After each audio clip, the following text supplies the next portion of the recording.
warahmatullahi wabarakatuh. Bertemu lagi sama aku Dita. Di video kemarin kan kita udah bahas tentang permasalahan rumah tangga ya, tentang permasalahan rumah tangga. Nah, di video kali ini aku mau share tentang cara untuk memulai bisnis untuk pemula, bisnis online ya, bisnis online untuk pemula yang dari nol banget. Jadi sedikit cerita, waktu bulan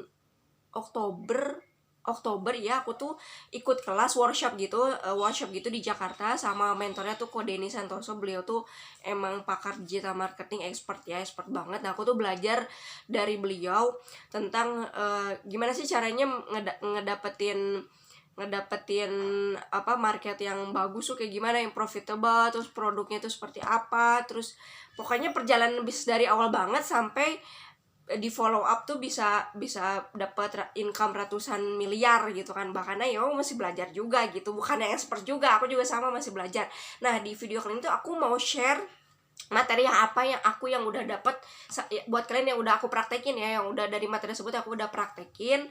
Aku mau coba share sama teman-teman, semoga materi ini bisa bermanfaat banyak banget buat teman-teman. Karena kalau misalnya ikut workshop kayak gitu kan lumayan ya, untuk harganya sekitar 3.800.000, kalau online-nya 2 juta, tapi itu udah sama buku. Dan menurut aku tuh termasuk yang worth it banget sih, karena beliau itu kan ya boleh cari tahu ya tentang Ko Denny Santoso, bahwa memang beliau memang udah perjalanan bisnisnya tuh udah nggak diraguin lagi gitu kan. Jadi kalau misalnya memang buat teman-teman yang memang punya uang lebih untuk belajar leher ke atas, itu bagus sih menurut aku.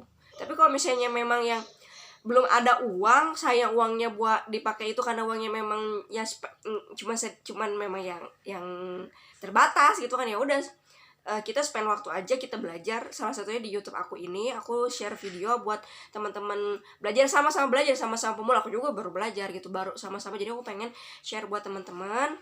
Jadi sedikit tentang belajar aku kemarin, aku mau share di sini secara materinya ya. Ini aku bentar. Nah, agak sedikit buram ya teman-teman, gak apa-apa, tapi ya bisnis pemula. Untuk bisnis, kita belajar tentang bisnis pemula, yang pertama kali harus dicari itu itu apa? Bukan produk ya teman-teman, bukan produknya. Jadi kalau misalnya ada teman-teman yang bingung, produk saya apa ya, bukan produk yang dicari teman-teman. Tapi yang pertama dicari adalah ini, kayak gini ya. Mudah-mudahan teman-teman kelihatan ya. Ini aku HP-nya memang butek sih ya. Jadi ya ala kadarnya teman-teman ya, maaf ya. Coba deh. Dan di sini lumayan ya teman-teman ya, biarpun agak berisik karena aku di luar rumah. Lagi ada yang bener-benerin juga, jadi kalau berisik mohon maaf ya teman-teman. Nah, jadi yang dicari itu ini agak butek, maaf deh ya. Suaranya juga. Nah, jadi di sini teman-teman, kalau misalnya yang pertama kali dicari itu adalah bukan produknya ya, tapi yang dicari adalah market. Nah, market ya teman-teman ya. Jadi sebenarnya market itu apa sih? Jadi market itu ya sekumpulan orang. Market itu adalah pasar. Jadi kita harus cari marketnya dulu, siapa yang kita mau jual gitu. Orang yang kita mau jual tuh siapa? Sumpah berisik ya. Ini kenapa buram gini juga ya? Aku nggak ngerti ini kenapa. Kita carinya adalah pasarnya, marketnya itu siapa gitu. Jadi misalnya kayak gitu, misalnya kan kita cari nih market. Terus kalau misalnya cara menemukan market gimana ya, lihat di YouTube marketnya kita kan banyak ya. Lihat di Instagram marketnya itu siapa, ibu-ibu kah, anak-anak.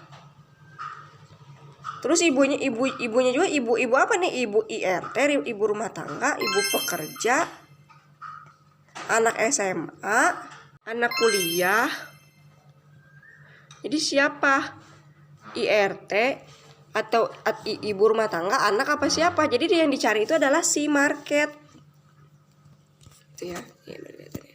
Jadi cari adalah si market. Ini cari ada nomor 1 adalah market. Dicari nih, bukan cuma sekedar demografi ya. Misalnya demografinya tuh misalnya ibu-ibu yang umur sekian misalnya, gajinya sekian, bukan cuman ini, bukan. Tapi misalnya gini nih contohnya ya, misalnya kayak perempuan misalnya ya, perempuan itu umurnya misalnya 30 tahun, punya anak TK misalnya atau toddler ya, punya anak TK, balita. Terus dia punya permasalahan yang sama, permasalahan sesama umuran segini. Apa permasalahan? Misalnya kalau punya anak kan rata-rata apa ya, GTM tau kan ya, gerakan tutup mulut. Jadi nggak susah makan si anaknya teh. Ini kan berarti dia si target ini dia punya permasalahan ini. Karena anaknya ini susah makan misalnya. Terus apalagi kalau yang punya anak segini? Apalagi? Misalnya mau masuk TK, ya nggak? Pilih sekolah yang bagus. Sekolah yang bagus. Apalagi misalnya permasalahannya. Biasanya kalau ibu-ibu rumah tangga kan permasalahannya tentang anak ya kebanyakan ya. Anaknya nggak nurut lah, susah dikasih tahu. Terus apa? Kalau aku sih ngerasa kayak gadget ya sekarang ya, kecanduan gadget. Maaf ya, tulisannya sangat bagus, indah sekali. Jadi permasalahan si ibu ini, si perempuan ini, kalau kita kan jatuhnya kita bukan nyari produk ya teman-teman di sini ya, bukan nyari produk tapi nyari market. Ini kita kondisi nggak punya produk. Si ibu ini, kita mau dagang, kita mau jualan ke si ibu ini, yang punya kriteria seperti ini, tapi dia tapi kita belum punya produk nih, tapi kita udah tahu nih marketnya tuh dia. Marketnya si ibu ini. Anaknya tuh susah makan, mau sekolah, dia mencari sekolah bagus. Karena kan biasanya kalau ibu-ibu yang orang tua baru punya anak itu kan, Allahu Akbar, ibu-ibu yang baru punya anak itu kan menyekolahkan anak kan pasti cari referensi dong. Kayak aku misalnya anak pertamaku masuk pesantren, itu kan berarti pengalaman pertama aku dong buat mencari pesantren untuk anak aku gitu. Jadi memang itu pasti dia butuh referensi gitu. Nah, kita udah tahu nih market kita si ibu ini yang punya permasalahan ini. Berarti kan biarpun kita nggak punya produk nih teman-teman, jatuhnya kita nggak punya produk. Nah, kita kan udah tahu nih ya, berarti si ibu ini punya masalah anu 1 sampai 4 ini. Kita kan tinggal cari ya produknya. Lihat dari mana produknya. JTM, anaknya nggak mau makan. Kan sebenarnya anak nggak mau makan itu permasalahannya dicari dulu ya. Kenapa anaknya nggak mau makan? Misalnya kan masalah anak kamu makan kan banyak banget ya. Bisa jadi dia memang tuh lagi tumbuh gigi. Kalau misalnya tumbuh gigi kan gatal gusinya, jadi dia suka ileran ya, ngacai gitu kan. Jadi gatal gitu. Nah, kita bisa masukin produk ke permasalahan ini. Misalnya kalau JTM kan misalnya anaknya nggak mau makan, coba kita bikin tawarkan variasi menu baru Bu, supaya anak ibu lebih nafsu makan atau lebih bervariasi. Jadi anak ibu lebih, maksudnya mau makan gitu. Berarti kan kita dari produknya kita udah ketahuan anaknya JTM, berarti kita tahu apa? Ibu misalnya. Ini misalnya nih ya, ibu resep masakan untuk toddler atau TK. Bener gak deh? Gitu kan ya. Ini adalah produk pertama kita. Doain ya teman-teman biar bisa beli tablet yang ditulis apa tuh, touchscreen.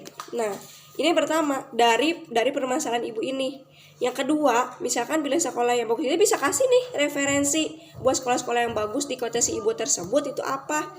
Misalnya kita bikin e-booknya, atau kita bikin webinar atau kulwap ya, yang murah-murah aja lah, misalnya cuma 50.000 atau cuma 20.000. Buat referensi nih, ini yang udah yang referensi. Misalnya berarti kan kulwa, misalnya kuliah WA ya, yang nggak tahu ya, untuk referensi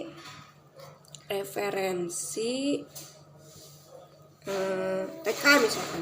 Nah, ini berarti kan udah ada 2 dari satu market. Jadi menurut aku ya, kita balik ya teman-teman ya.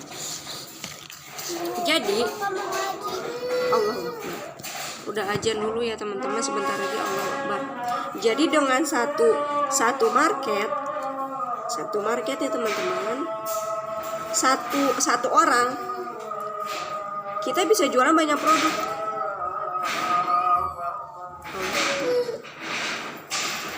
Kita bisa jualan banyak produk.